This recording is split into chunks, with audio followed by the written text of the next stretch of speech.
rely on, or blame. You are in full control of your present life. Believe with all your heart that you can do what you were made to do. It may be tough at times, but refuse to follow some preordained path or look to everyone else for permission. Make your own rules and have your own game plan. There's no happiness and success to be found by playing it safe and settling for a life that is less than the one you are capable of living. Read Awaken the Giant Within. 4. They educate themselves. As Mahatma Gandhi once said, quote, live as if you were to die tomorrow. Learn as if you were to live forever, end quote. Life is a book, and those who do not educate themselves read only a few pages. When you know better, you live better and feel better about yourself. Self-loving people are keyed into this, and they know that all education is self-education.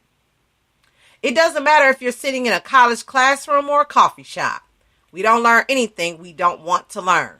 Those who take the time and initiative to pursue knowledge on their own time are the only ones who will earn a real education in this world. Take a look at any widely acclaimed scholar, entrepreneur, artist, or historical figure you can think of. Formal education or not, you'll find that he or she is a product of continuous self-education, investing copious amounts of time and energy to improve oneself, which, for obvious reasons, is one of the highest forms of self-love. 5. They feed their passions and talents. If your life is going to mean anything, you have to live it yourself. You have to choose the path that feels right to you, not the one that looks right to everyone else. Every person in this world feels the gentle tug of fascination towards some idea or activity, and sometimes that tug isn't so gentle. Self-loving people recognize and respect their inner longings as something important, and they devote their time and energy to nourishing those desires. They know that nourishing their inner hunger is much more important than any fears they might have about feeding it looks like to others. So my challenge to you is this. Live your life not as a bystander. Live in this world on this day and every day hereafter as an active participant. Every morning, ask yourself what is really important to you, and then find the courage, wisdom, and willpower to build your day around your answer. 6. They teach people how to treat them right. Not everyone will appreciate what you do for them. You have to figure out who's worth your attention and who's just taking advantage of you. If your time and energy is misspent on the wrong relationships, you can end up in a tedious cycle of fleeting friendships, superficial romances that are as thrilling as they are meaningless, and a general sense of wondering why you always seem to be running in place chasing affection. That's why self-loving people approach relationships from a place of self-respect and self-sufficiency. They don't expect anyone to like them, and they don't need anyone to. They know what they need to feel loved and respected, and they know what they have to offer others. So they gently teach the people around them about their boundaries, and if these boundaries are crossed repeatedly, they have enough sense to walk the other way. Angel and I discussed this in detail in the relationships chapter of 1,000 Little Things Happy, Successful People Do Differently. 7. They uphold their standards. What's dreadful is to pretend that second rate is first rate. To pretend that you don't need love and respect when you do. To lie to yourself and say that everything is okay when it isn't. Or to convince yourself that you like your work when you know darn well you're capable of much better. Bottom line. Love yourself enough to never lower your standards for the wrong reasons. It's about living honorably. It's about doing the right thing, no matter what, even when nobody's going to know whether you did it or not. At the end of the day, your reputation is what other people know about you. Your honor is what you know about yourself. 8. They are present and engaged in the only moment ever guaranteed to them. Self-loving people value themselves, and therefore they value how they spend their time. They realize that the only moment they ever truly have is the present moment, so they occupy it fully. Distractions are in the palms of our hands these days, but we need to remember to look up more often. We need to learn to be more human again. Don't avoid eye contact. Don't hide behind gadgets. Smile often. Ask about people's stories. Listen. So much is lost when we don't. The inability to focus in the present leads to a lack of awareness, which can lead to major challenges in communication and therefore trouble in our most important relationships. You can't connect with anyone, including yourself, unless you are fully engaged. And you can't be fully engaged when you're Facebooking or Snapchatting your life away on your phone. You just can't. If you're constantly attached to your phone and only listening with your ears as your eyes check for the next social update, you are ripping yourself off of actually experiencing real relationships and real life. The same is true for texting too. Yes, a missed memory is worse than a missed text. Read The Power of Now. 9. They share their abundance. Self-loving people don't need to have it all, or even much at all, to feel wealthy enough to share with others.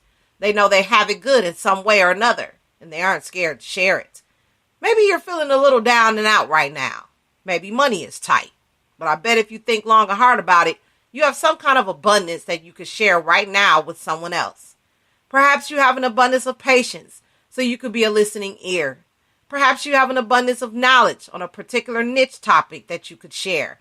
Or maybe you have an abundance of strength compared to your elderly neighbor, so you could carry her groceries up the front steps for her. Even an abundance of smiles can go a long way into brightening the day of others along your path. As you know, life is a circle. What goes around eventually comes back around. 10. They don't beat themselves up over the uncontrollable. Self-loving people know that there are times in our lives when we're meant to sit stuck in the muck and fester for a little while. When we need to feel the ache of uncertainty deep in our hearts and minds so that ultimately we learn how to surrender to the fact that as much as we might try to plan and control and force an outcome, some things in life don't happen until they are ready to happen. And sometimes the good things happening end too soon. But again, self-loving people don't fight it. They know these endings are the perfect time for self-reflection that can lead to self-renewal, gratitude for our experiences, and a solid start to new chapters of our lives. Closing exercise. Divide a piece of paper into 2 columns. In one column, write down all the things you like about yourself. Your personal strengths, difficult situations you've overcome, people whose lives you touched, personal accomplishments, and values that increase your self-respect. On the other side, make a list of your personal weaknesses or issues that you still struggle with. Perhaps you're selfish sometimes or avoid taking responsibility. Or maybe you haven't followed through with your commitments. Whatever these issues are, bring them out into the light of day to be examined, and they will automatically feel less shameful. At the end of this exercise, read both the strengths and the weaknesses column aloud. Next, put your hand on your heart and tell yourself, I am strong. I am weak. I am flawed. I am broken. I am learning. I am vulnerable. I am human.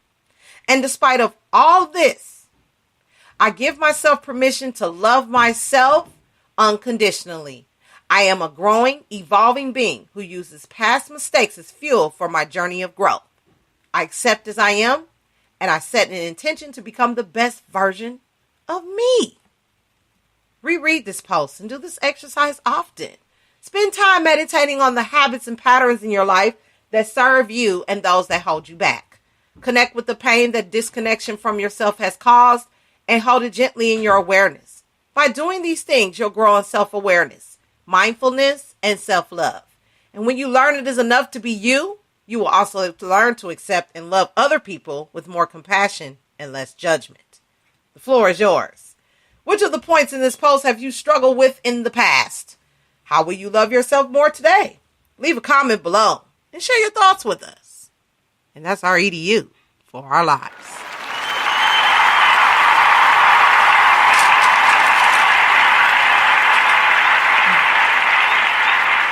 And when we come back, we'll be talking about some happy people that I hang around in the life community. Business review by Jan Hawkins. Let go of your past measurements. So stay tuned. Don't go nowhere.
Thank you, guys. Thank you. Very good. Grab a seat. Man, it's exciting to be out here tonight.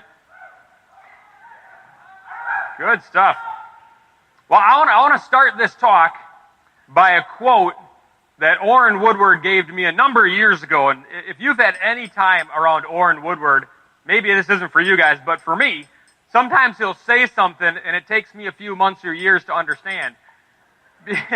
Because he is so well read, so deeply thought, so much wisdom that he packs so much into so few words that sometimes there's so much profound thoughts behind what he gave me that it just takes me a while to break it apart. And this was one of those quotes, and I was struggling with seeing myself be able to be successful in a leadership endeavor, being able to go from being an auto mechanic and kind of growing up in that culture to suddenly create my own company and doing all these great things. And I had these limiting beliefs holding me back from what I really wanted to accomplish but didn't believe I could.